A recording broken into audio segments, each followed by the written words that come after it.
Welcome to the Visualize Meditations podcast, hosted by your friend Sasha Patil, a Chopra certified meditation teacher. The first step to creating the life of your dreams is to create a clear and compelling vision for what you want for the future. I'll be guiding you on visualization meditation so you can get clear on your deepest desires. Let's get started so you can turn your vision into a reality.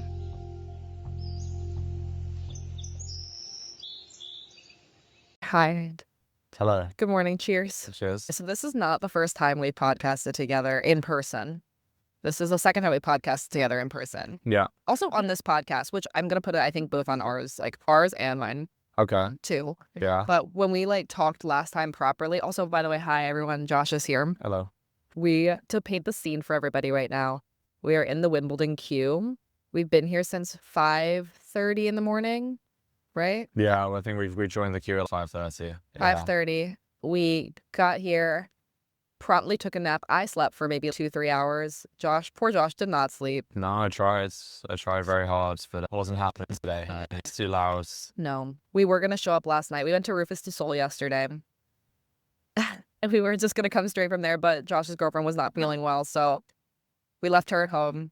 I feel like that was a blessing. Because I don't think we would have slept here. No. After experience, and also, so I met my friends over there, and they camped. They had a tent. Yeah. And they said they didn't sleep at all because everyone around them was talking all night. So it's just, Okay. I think people come and get the excitement of Wimbledon. Yeah. And then They don't sleep. they don't sleep, right? It's the day before Christmas. I know Yeah. that's how you've been feeling. Yeah, exactly. It's like I was so excited that I sat down. I was like, actually, I think I could crash for a couple hours. Yeah. And I don't think it has made a difference. Like, my friends are in now. Or, they've made it in. So we'd be almost in, I think. Yeah. But we'll get there. We'll get We'll there. get there. And honestly, this We'll see is some giving us our tennis. time to record. Exactly. We were saying we were going to So record a lot. much needed, valuable time. We were going to record a lot, but then we haven't had time, really. We've been doing other shit. I so- feel like we could have made time if we just had the mics on and put them on constantly, Yeah. but we were just like being hitting present. mics in the Yeah. room.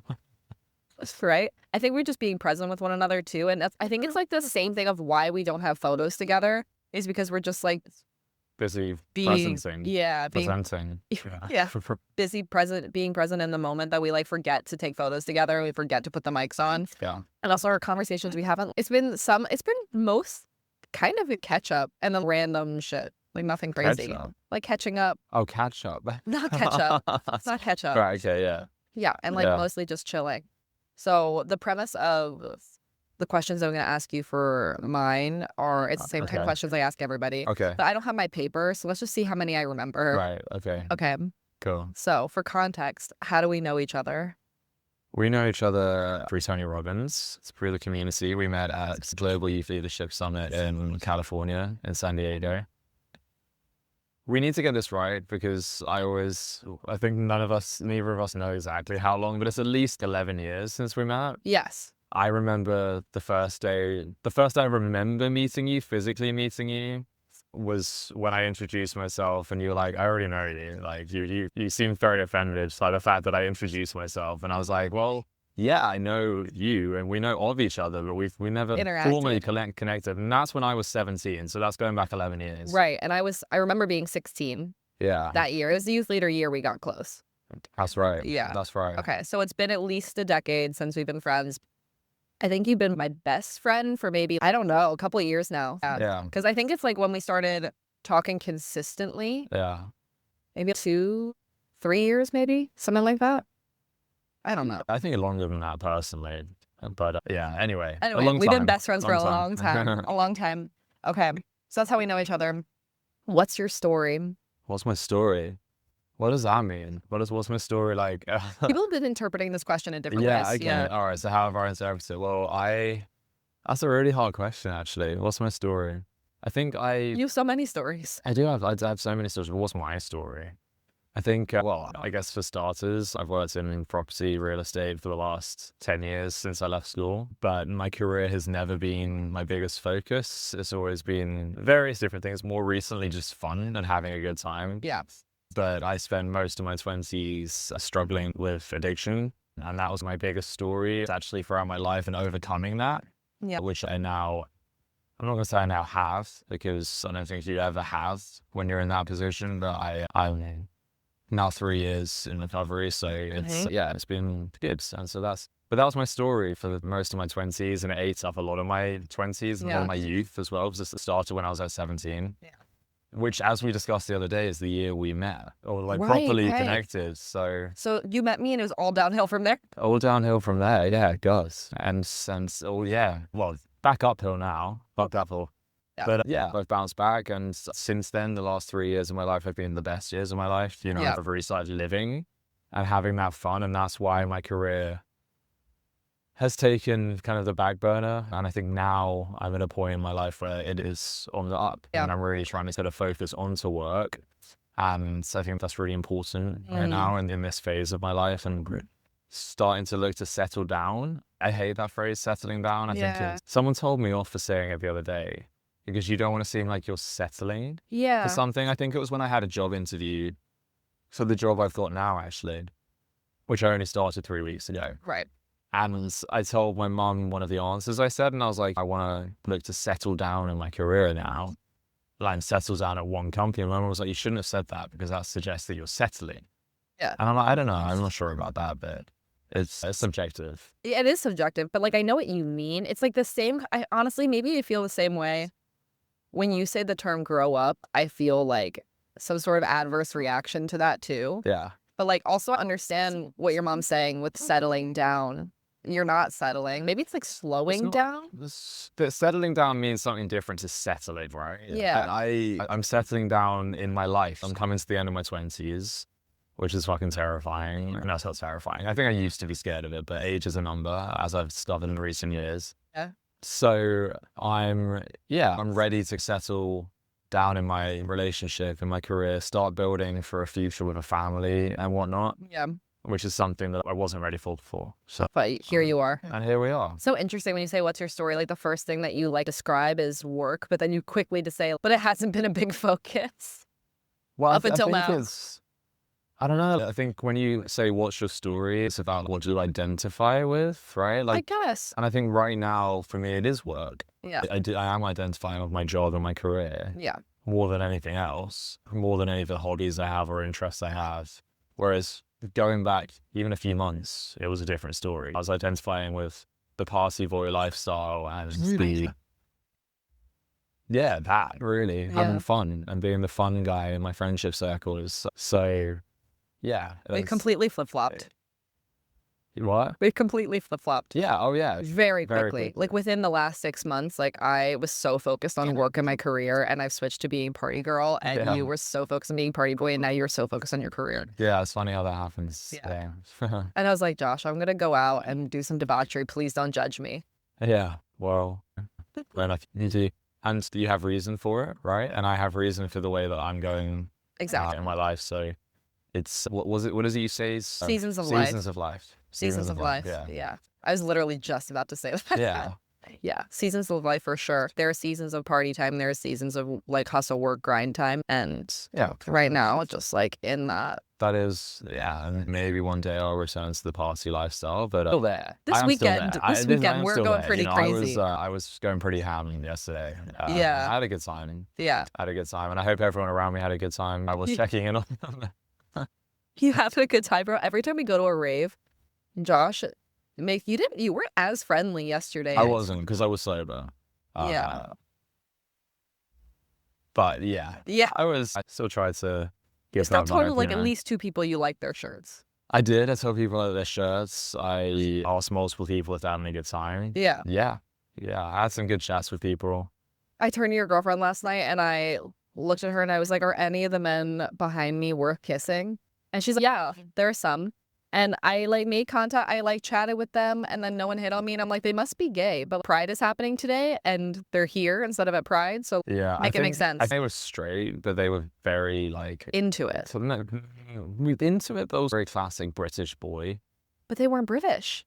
I think only one of them wasn't, right? The rest of them were. I guess. So there was a guy, and this is what I love about the energy that I give out, or the one gives out at a rave, is a lot of the time you do get it back. Yeah. And towards the end, you turned to one of those guys and said something, And he was like, Rufus the Soul Baby, mocking me.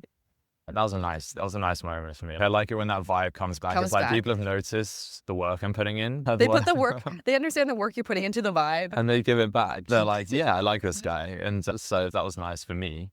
Maybe they were gay. Maybe that was him flirting with me. So that's very possible. That's very possible. So I was looking at you talking to them and I was like, come on. You can do better. I really could do better. I was like, I hope that doesn't happen. And Savita told me what you said. What I said? And I was like, oh, yeah, but like, really? Yeah, honestly, like, you're right. Could have done better. Like, they were fine. Mid. Like, mid. I'm not opposed to kissing a mid.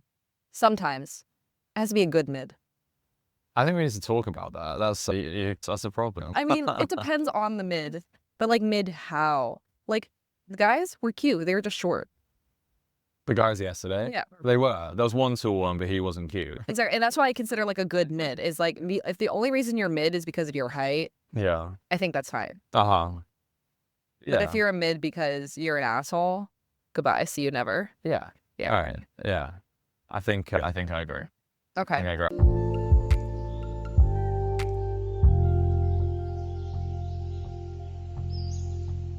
So, what are 3 words you'd use to describe yourself? Which is interesting because we've done this exercise where Mary and I both use 3 words to describe you each. But I'm curious what 3 words you use to describe yourself. Handsome, smart, funny. No, Can you imagine? Yeah, can you imagine if I was being serious? Can you imagine if someone was describing you like that? Yeah, no one. Right. Okay. I think witty. I think is a pretty good one. Yeah. If I can't call myself funny, I'll go with witty. Sensitive. I think sensitive. Yeah. This sounds really negative, actually. Temperamental.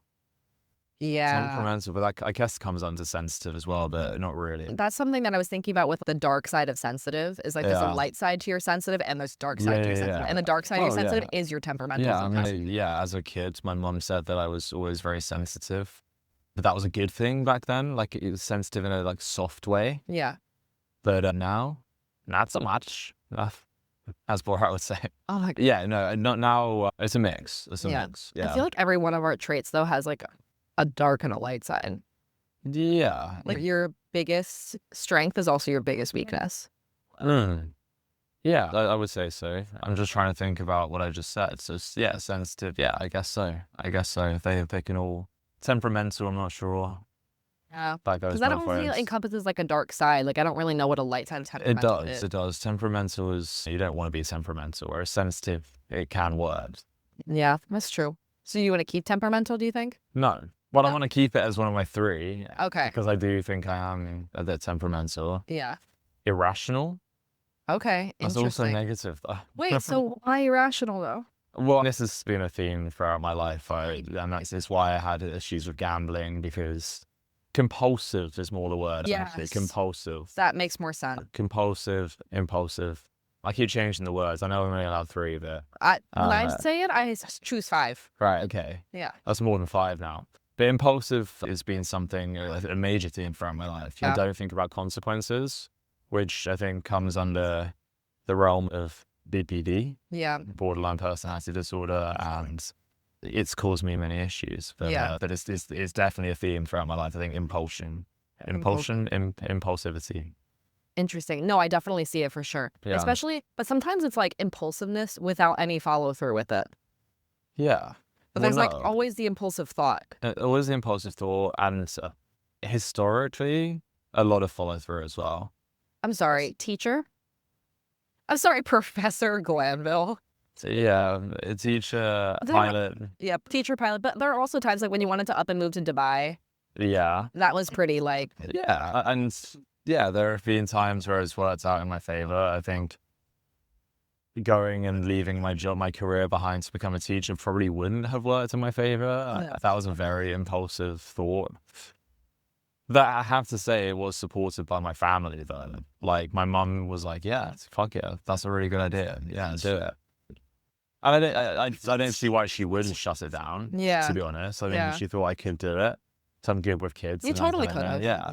So then everyone else I told about it, like outside of my family, were like, nah, It's not you. I can't see you as a teacher. I just know you care about financial success. Well, And the that's road it. to doing that with being a teacher, Being a is, teacher. you can do it, but it's going to Yeah. take a lot of like It's- outside investment. Yeah, I think it's not a long-term thing unless it's like a passion thing. You Yeah. know? And for me, I'm very passionate about money. Yeah. I'm very honest about that in my career, and like when I'm interviewing for jobs and stuff, I was told on the question is always comes up, what motivates you in a job? And I'm like, honestly, money. I don't think there's any shame in hiding that, especially in the industry that I'm in. They want to know that you're motivated by money because then you're going to be a go-getter, and that's what they want. So Right. Is it like kind of commission based almost?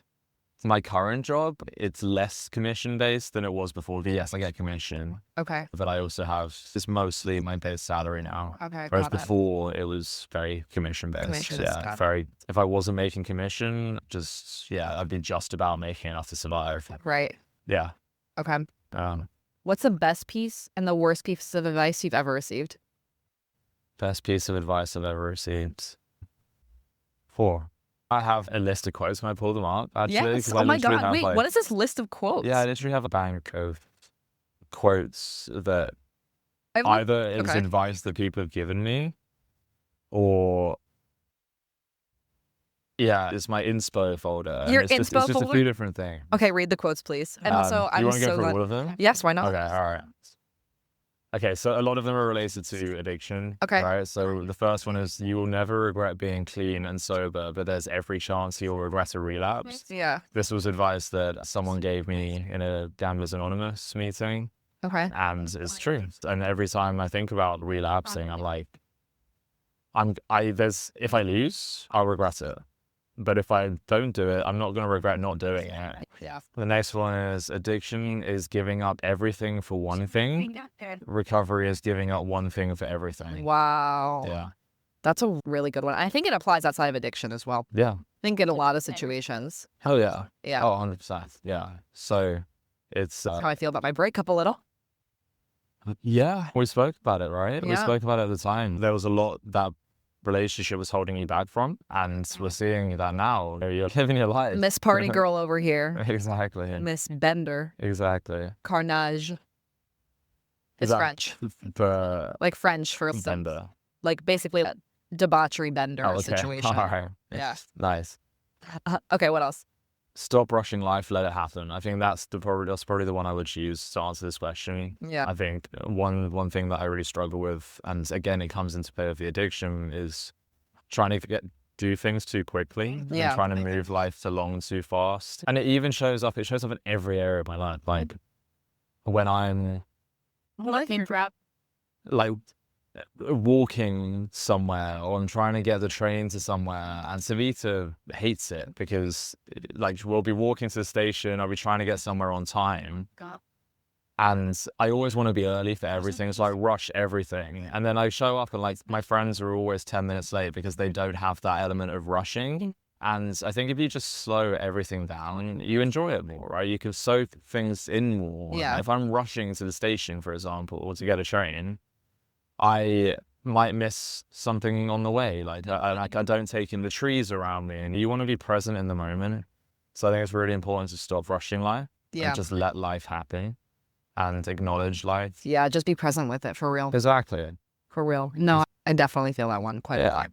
Yeah. Yeah. You want to keep going? Keep going. Why Okay, not? all right. You have a whole folder. What else are you I going to use this do. folder I for? do. Well, yeah. Time If limit. it's not on this podcast, yeah. I don't know. I have Um, also a list of quotes from people, Right. but they're like quotes I've heard in the last like 6 months while traveling, and some of them were just just obscure and funny. Right. What's your beef with my cat, ho? Right. That's on there. Okay. That was yeah. hilarious. So not really. Yeah. So not very inspirational, but No. like The inspirational ones I Memorable. feel are screenshots. right. Anyway, continue. What else? The next one is, bravery is the solution to regret. I wrote this one down, but I don't actually remember why, because I've read it over a few times since, and I'm like, this doesn't really, doesn't really make sense. It doesn't really make sense. Right. So maybe I don't know why I read that one out as much. Bravery is the solution to regret, everybody. Yeah. Never I don't forget. know where that came from. But, Okay, let's continue.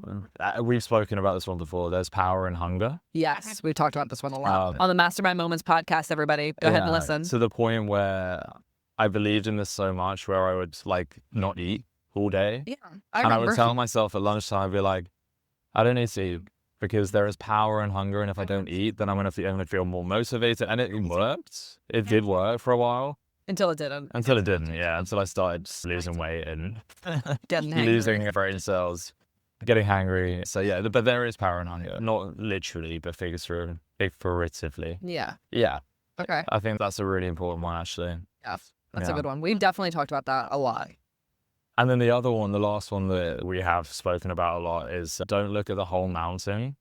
Take one step forwards every day, and eventually the top of the mountain will start to become clearer. Yeah, we've talked about this one a lot too. Yeah. Yeah. So that is self-explanatory, right? And again, but that comes also under slowing life down. Yeah.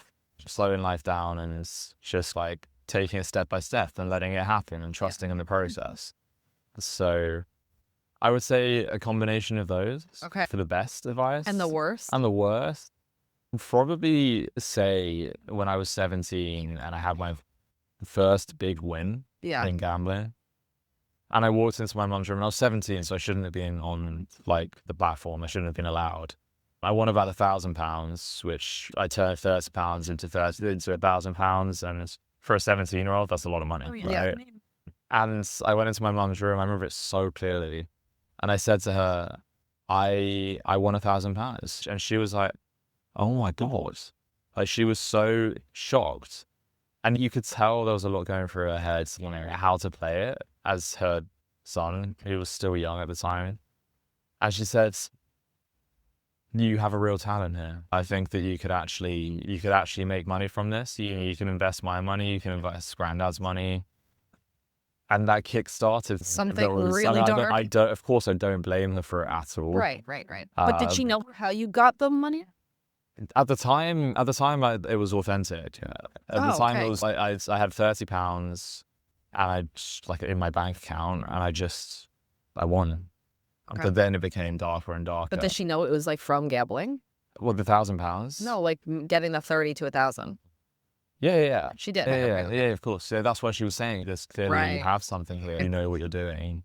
And yeah, so that's why it kick-started something that was, I think in my head, I had that mental reward for doing something that actually I shouldn't have been doing when I was 17. Right.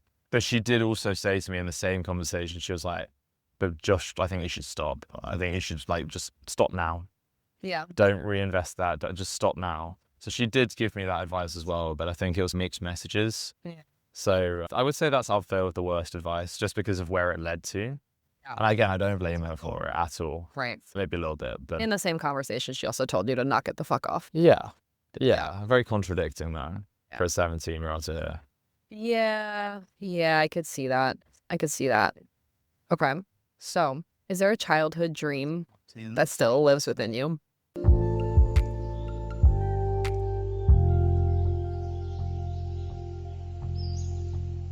Trying to think what my childhood dreams were. I always wanted to be famous.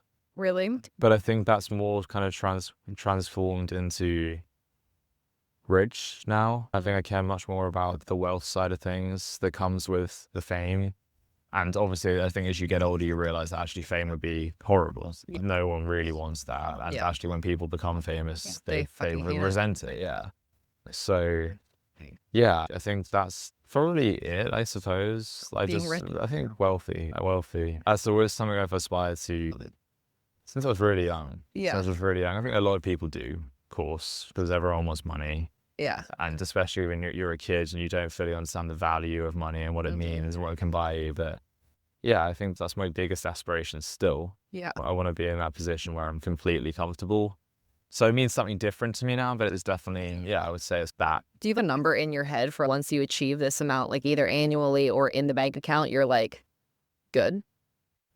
I think not really. You don't I think the figure that's crossed my mind to have invested is 10 million. Okay. Because if that's invested and you've invested it in like an index fund, an ETF or something, you could be making a serious salary just off the back of that while you're doing other things. Yeah. From 10 million, you could be on $1 million from an index fund. Yeah. So And that to me is like, that's, being able to live off a passive income. yeah. And even $1 million, I think if you invested that and you were living off $100,000 a year passive, That's pretty but sick. I think 10 million is really where you want to be. Yeah. My only concern with like your desire for wealth, which like I don't think is a bad thing, but my only concern with it long term is that you're going to be someone who always chases more zeros. Which is where the problem with the gambling comes from. Yeah. Yeah, like chasing more zeros and not But being it's like, human nature, right? Yeah. You know, you never have enough. And this is something also my mom told me when I was gambling. She was like, no matter how much you win, you're always going to want more. Right. You could win 100 million and you're going to want to buy a boat. And then you have a boat and you want to buy a yacht. And then you have a yacht and you want to buy a helicopter and a private jet. It never ends.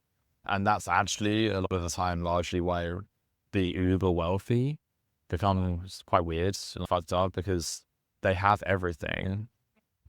But how else are they going to get pleasure? They just get crazy. It's true, because I've also seen it fuck people up where it's like they'll like go and chase a zero and they're like, oh, when I have this amount, I'll be happy. When I have this amount, I'll be happy. And then you get that amount and you're like not happy. Yeah. And you're chasing the next zero. So you've got to learn to be grateful for what you've got. And I think I learned that when I was traveling everywhere. But first of all, Bali. I went to Bali and you see the locals there who are so poor, so like dirt poor, but they are the happiest people you ever meet. Oh my God. They're so happy because they're just so grateful for what they have. Like, they have so little compared to us. Yeah. But they're happy. And honestly, it's not just Bali. Going to India, going to some of the happiest people are the poorest people. And if you actually have something, if you can have that mindset, you're set. Yeah. You're set and you'll never be wanting for more. So I think that's really important, is having that gratitude mindset for what you do have. Yeah. Because also when you have that mindset, your mind will expand and you'll see more opportunity and it's manifestation, right? It's how it works. Yeah. I'm so grateful for the money I have. And I invite more. There we go. So I don't even need to say it. Didn't even say it. I know the quote. It reminds me of the Tony Robbins science of achievement versus art of fulfillment, and finding the balance between the two. That's it. Yeah, it definitely reminds me of that as well. But yeah, it's seasons of life. Seasons of life. Like your science of achievement right now, I'm art of fulfillment right now. Yeah, absolutely. Yeah. So there's got to be a balance. I'd say so. I'd say Yeah. so. What's the biggest lesson you feel like you've learned in the last year? Biggest lesson.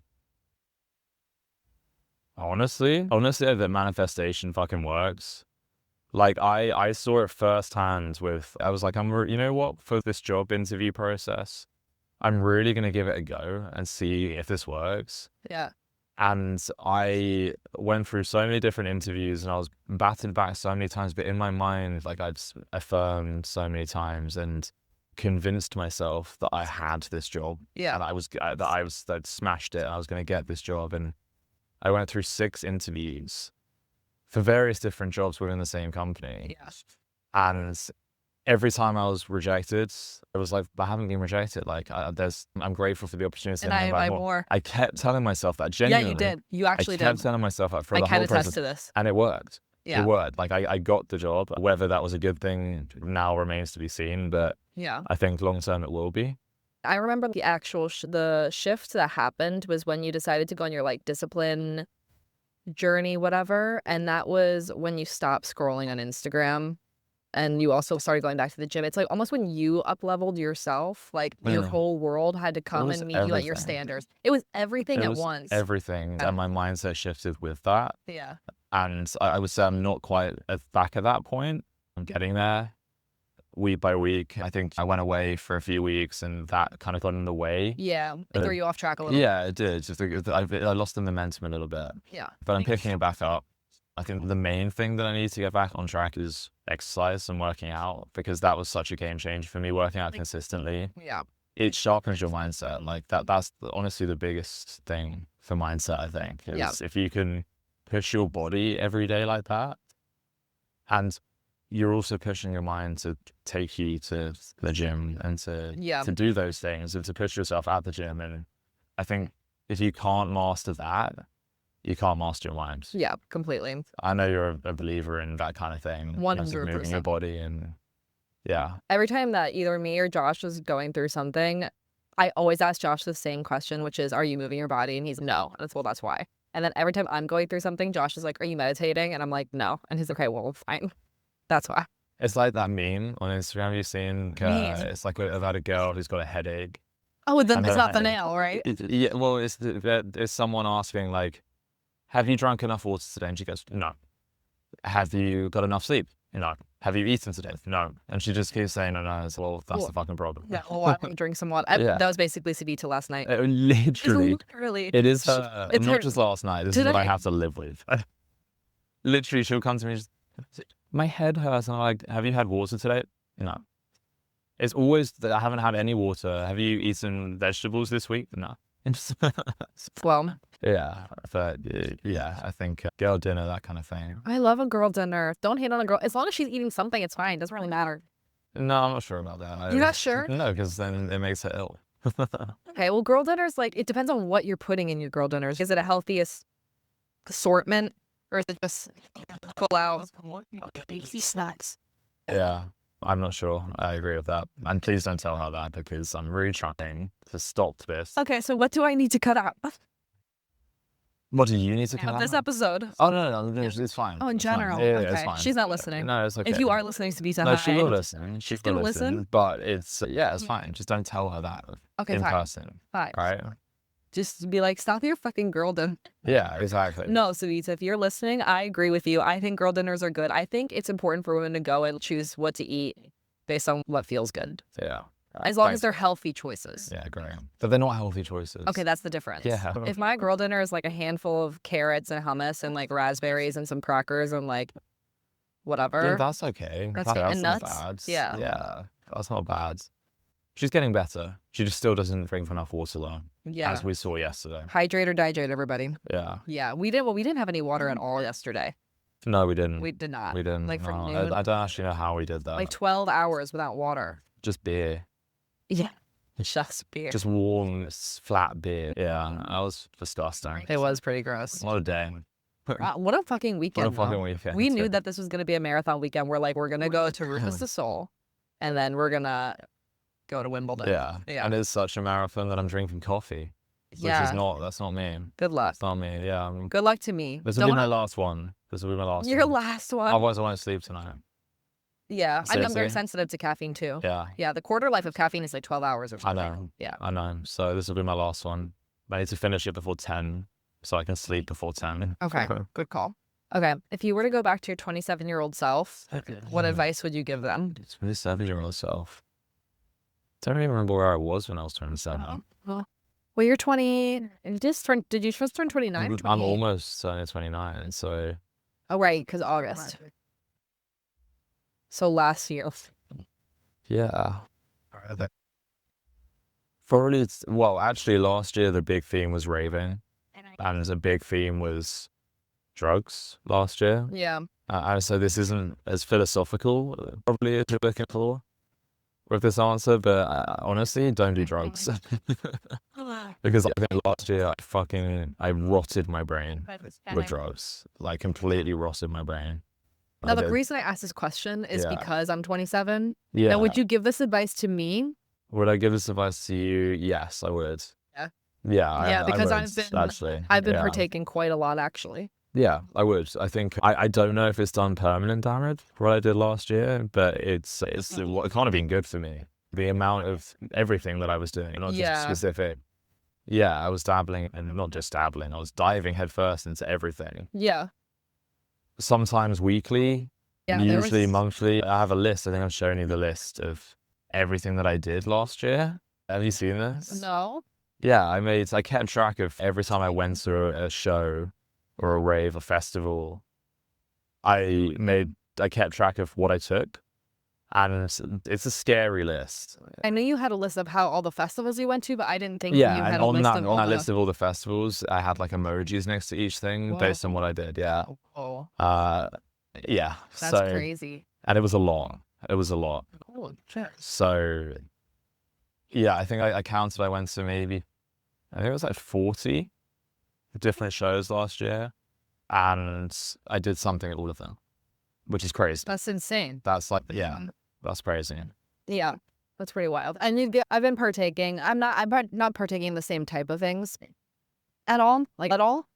or at least not since February. But because I really don't really feel any type of need to go that way with my No. recreational substances. Yeah. But Good. it has been like I don't feel any desire to go that way because the come down's like never worth it to It's me. so horrible, honestly. I think as you get older, it gets worse, right? Yeah. So I'm getting to a point now where the come downs are genuinely just not worth it. Yeah. Genuinely, especially as a working man who's actually focusing on my career.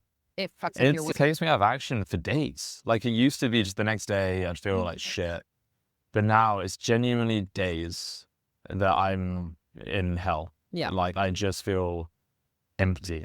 Empty is the best way to describe it. Every time Savita's like, how do you feel today? I'm like, empty. I don't feel anything. Not anything, anything positive, which is what those drugs do to you. So yeah, don't do drugs. Don't do drugs, Is my kids. 27-year-old self-advice. Yeah. If you were to come back to this moment, what advice would you give yourself now? If future me? Oh, that's an interesting question. Because how would I know? I would say to keep going, to persevere with my career, to persevere with what I'm doing. Because right now I'm struggling to believe in it. Struggling with mindset when it comes to work. Yeah. And I went into this job thinking, this is it. This is my career now. I'm staying at this company for years. And after a couple of weeks, I'm like, I can't fucking do this. Yes, you can. No. But this is it. I think if I looked back in 6 months, I'll be like, I'll be fine. I'll be doing really well. I'm getting there now. I think it's just onboarding. Yeah. I think just onboarding is difficult. Yeah. Onboarding is difficult and learning the ropes, but I'm getting there. So I want to hit the ground running this week. I'll get a good night's sleep tonight and just really go for it over the next 5 days. Yeah, I think so. Really show myself that I can do it. Yeah. So I think that's my answer. Just persevere with your career. Yeah. Hell yeah. So do you think, because we were very close. It's fucking crazy. You're like fully my best friend. Yeah. But, which is not crazy considering how much we actually talk. Yeah. But what do you feel like, this is not on my list, obviously, but what do you feel are the differences between hanging out virtually and hanging out in person? Honestly, and you mentioned this so you first arrived the other day on Friday? Yeah, Thursday. I got in on Thursday. Yeah, when you arrived on Thursday, and I said, this feels so surreal. I never see you, but I do. And actually, there's not really any difference, I don't think. It's exactly the same. It's the same. And you said that. You were like, it's the same. Like, what's the difference? And I'm like, now, after a few days, I'm like, yeah, it's the same. Yeah. It still feels surreal. Like, it's surreal because we never... not behind a screen. It's surreal because we always are virtual. Yeah. So, yeah, I don't think there's any difference. Each other. It has. Almost a year and a few months. Yeah. Literally the entirety of your relationship. Yeah. Literally. It's exactly that, actually. Yeah. Because, Crazy. There you go. Crazy. There you go. I'm so happy.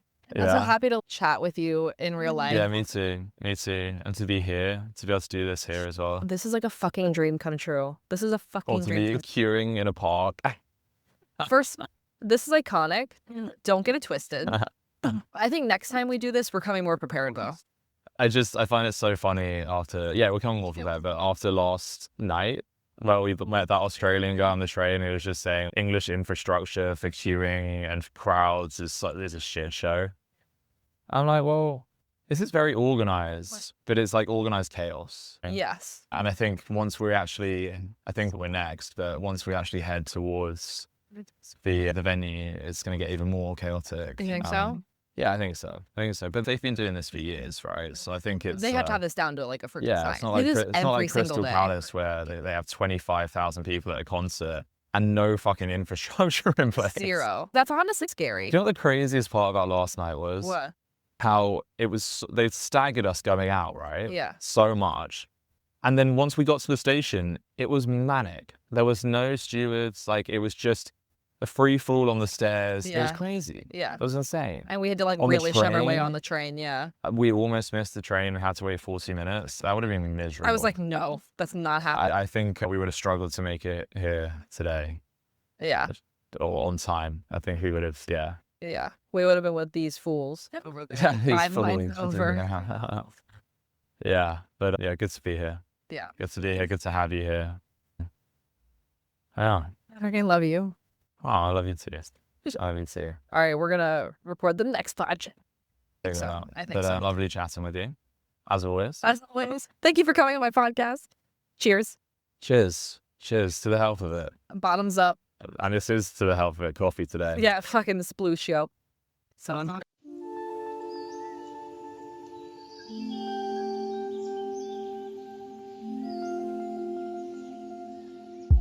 I hope you enjoyed this episode of the Visualize Meditations podcast. Please follow, subscribe, leave a review, all of the good things. If you want to connect more, you can find me on TikTok and Instagram at Living Your Vision. So what are you waiting for? Get out there, create the life of your dreams, and we will see you next week.